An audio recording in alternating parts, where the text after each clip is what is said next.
Our Region's Business is sponsored by PNC for the achiever in you. Our Region's Business.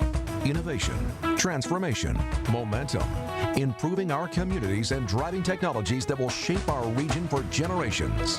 The collaboration that brings vitality, prosperity, and life to living. Stay with us for the coming half hour as we examine in depth our region's business. Now, here's your host, Bill Flanagan. Today on Our Region's Business, taking the pulse of small business. Is anybody out there optimistic? Plus, living in downtown Pittsburgh, what it's really like. But first, Pittsburgh's third renaissance is changing the look and feel of the historic Golden Triangle. New office towers are on the rise, and so are plenty of residential living options. Jeremy Waldrup is president and CEO of the Pittsburgh Downtown Partnership. And welcome back. Good to see you again. Thank you for having me. Yeah, well, it really is kind of an exciting time downtown. I mean, there's iron in the air, and there's people on the sidewalks eating. I mean, it's a real different scene than it was just a few years ago. It really is fantastic.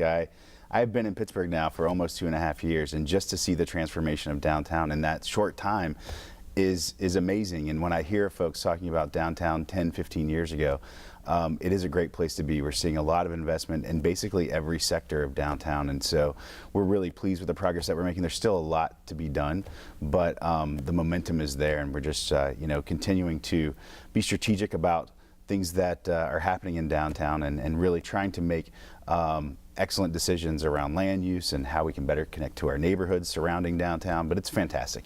There seemed to be a galvanizing moment. I think it was around 2006, maybe late 05, when PNC announced plans for the 3 PNC building and the Fairmont Hotel. Market Square, the redevelopment, the PDP was a big leader of that, along with the URA and the city. That seemed to be a real turning point moment 7 or 8 years ago. I think it was really doubling down on the market in downtown Pittsburgh. Market Square was just a diamond in the rough, and it's amazing what $5 million can do to transform a public space. Just $5 million to create all that added vitality. Yeah, I mean, you look at, since I've been here, 22 new restaurants have opened up within a block of Market Square. 2.5 years, 22 restaurants. Yeah. It's amazing. I think folks are shocked. We have events like the Duck that was just here in downtown that brought estimates of 1 million people downtown. Many of those folks hadn't been downtown in years, and I think they were truly amazed at the transformation that's occurred, at the vibrant restaurants, the cultural district, and all the theaters were just humming.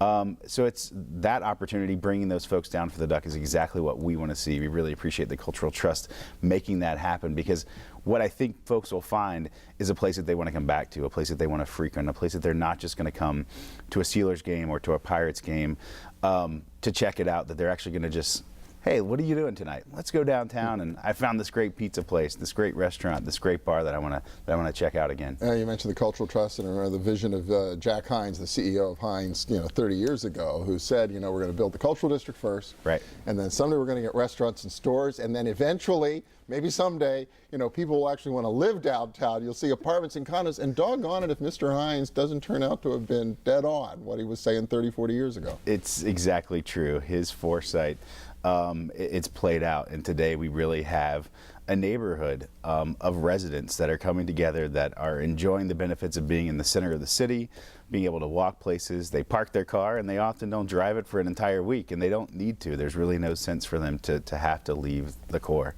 And every time I turn around, it seems like there's an old office building that's being converted into residential. Yeah, it's been fantastic to see a lot of these turn-of-the-century office buildings that frankly had kind of no longer were competitive in the office market, seeing a second life as a beautiful housing.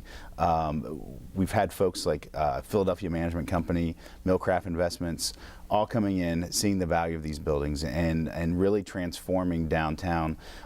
It's much different than it was 10 years ago. Folks aren't getting in their cars and everyone leaving at 5 p.m.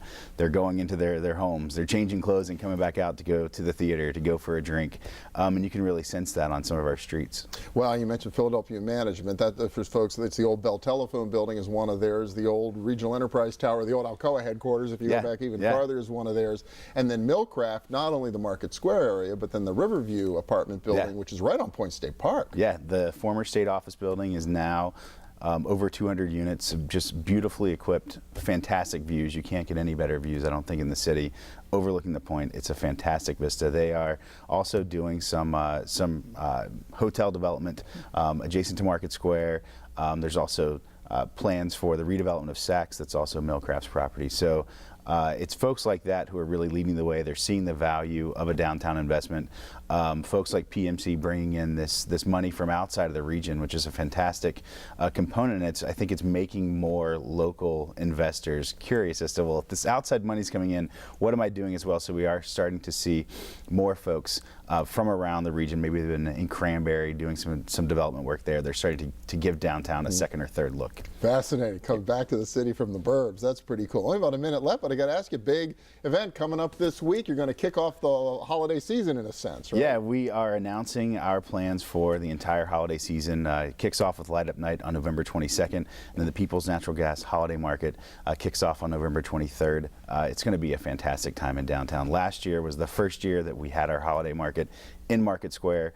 We saw hundreds of thousands of people come down for that over the month long that it's in the square, and we are doubling the size of the market with respect to the vendor space, and really hoping to make a huge impact for the restaurants and retailers that call downtown home year-round. Really cool. Anything new for Light Up Night? Light Up Night, we are expanding the footprint. We are working with the Parks Conservancy. We're activating Mellon Square. We're going to have a street party on Smithfield Street, so it's going to be a lot of fun. It's such a great historic event, 53rd year of Light Up Night, so we really want to invite the region down. Downtown is such a beautiful place year-round, but in the holiday season it's extra special. I remember the first time seeing it, just goosebumps at how beautiful the city is. Well, if you haven't been down in a while, and it's hard to believe everybody seems to have been downtown this year, this is the Light Up Night to check it out. Jeremy Waldrup from the Pittsburgh Downtown Partnership. Good to see you again. Thanks. Thank you. And next up, what it's like to live in downtown Pittsburgh. We'll hear from a Beaver County resident who won a month's free rent in a luxury apartment. Stay with us.